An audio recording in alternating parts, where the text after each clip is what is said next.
Hey look, I got a green screen. I probably need to like iron it out a little bit just to make it a little bit easier, but you can still work with it. As always, I have to make the disclaimer that every time I get a new piece of equipment, it takes me like a couple months to actually figure out how to use it. But I have watched some tutorials and I think I can make this work. Not bad. Probably not perfect, but not bad. Hi, I'm T1J. Follow me. So I'm not sure if I want to use the green screen in every video, but I'll do some experimenting and see what feels right to me. And if you have any thoughts, feel free to let me know. I think sometimes like green screens can make the video seem kind of like overproduced, but I've also seen it work on other channels, so we'll see. Anyway, it's time for another Q&A video. I asked you guys to send me questions on Facebook and Twitter, and I'm gonna respond to some of those questions. Do you take cold showers? By the way, this is one of the cool things you can do with the green screen. But no, I don't take cold showers. That sounds awful. But unlike a lot of people, I don't really like the water to be very hot when I take a shower either. I like it just to be, you know, warm, semi-hot, just like comfortable warmness. Like I know some people that take extremely hot showers and I'm like, how do you do that? What do you do in your spare time? To be honest, most of my spare time is spent on social media and watching YouTube. Seriously. Like I just sit and watch YouTube all day, really. Beyond that, I play video games every now and then, although I don't play as much as I used to, which is kind of sad. And I still frequently leave my house and go hang out with friends. Contrary to what you might believe based on what I just said, I actually do have a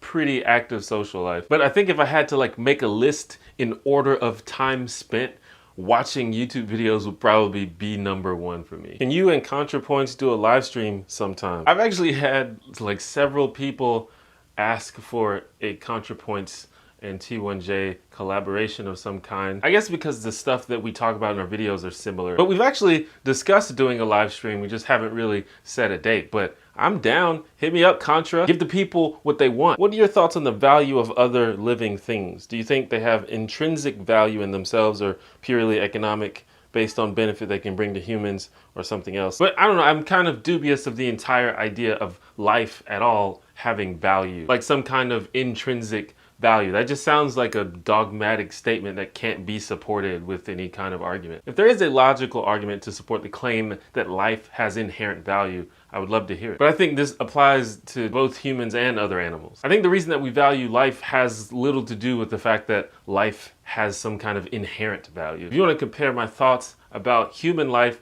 to the lives of other animals, that's something I'm not going to do on YouTube because last time I did that, damn near killed my channel. You can hit me up on Twitter or email me if you want my thoughts on that. How do you feel about the discussions that you have with your audience? The discussions that I have with my audience, or the people that I know to be in my audience, are almost always fine. But I think that I'm lucky in that I have a more civil and open-minded audience than most people probably. Sometimes I have discussions with people that I'm pretty sure aren't in my audience that are really bad. But you know, that's gonna happen, especially when you talk about certain topics on the internet. I'm also the type of person who kind of refuses to have conversations with people who are kind of like being assholes or clearly being dishonest. So my strategy kind of precludes me from having shitty conversations most of the time. Sometimes I get suckered in though. I'm not immune to that. You believe in free will. What are your thoughts on determinism or fatalism? I think I've talked about this before, maybe on a live stream or something, but I kind of hate the conversation about free will because I think that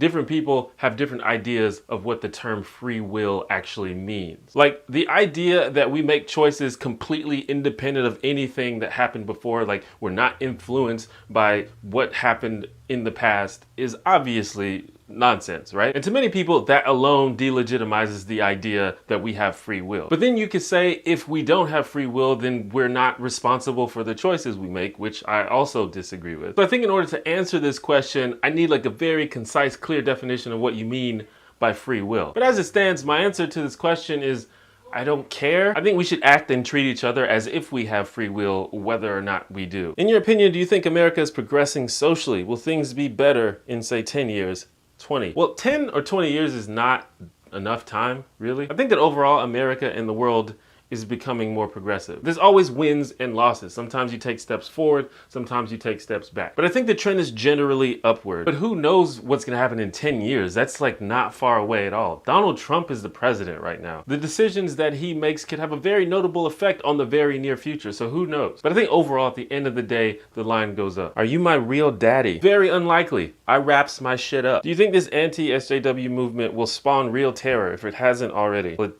definitely has already. People get doxxed and have death threats sent to their home addresses and show up in person to intimidate people. So I think it has already. I don't think that these kinds of things are unique to the anti-SJW movement, but that movement has created a culture where that kind of thing thrives and easily comes about. Like when your whole culture is about being mean-spirited and cynical, that's just the type of shit that's gonna happen. How is Patreon making a difference to your life and work? I'm glad you asked that. Those of you who have been watching for a long time probably know that my videos used to look like this. Now, I'm not saying that they're super perfect or professional now, but I think we can all agree that it's an upgrade. And I was only able to do that because I was able to purchase better equipment because of your support on Patreon. But for real though, like, being a YouTuber is it's really hard right now. For one, YouTube wants you to upload like every day. I can't do it. I can't upload every day, at least not right now. And if your videos are too political or controversial, you won't get any ad revenue from it. And also the types of videos that I make don't organically spread. Drama and conflict is what sells, especially in the political era. Making mean-spirited rants or call-out videos, those are the types of things that actually get a lot of views, but I don't want to make that. So this is why Patreon is so great, because it allows me to make the types of videos that I actually want to make, and it allows me to experiment with different things without having to worry about, oh, is this gonna get enough views or is this gonna get demonetized? And although it's not like a whole lot of people, there are a few people that do like this kind of stuff, and it allows me to make what I make for those people. I've said it before, Patreon, it completely changed the game. Like if Patreon didn't exist, I probably would have quit being a serious YouTuber a long time ago. If you like these kinds of videos, consider supporting me on Patreon. We're very close to the $500 milestone, so I'm pretty excited about that. I didn't solicit that question, but I just thought it was a good question to end on. Anyway, thank you for watching my video. Let me know what you think about the green screen. Like I said, I'm not sure if I'm gonna use it in every video, but it does open up the possibilities of what I can do with my videos. I haven't really talked about this that much, but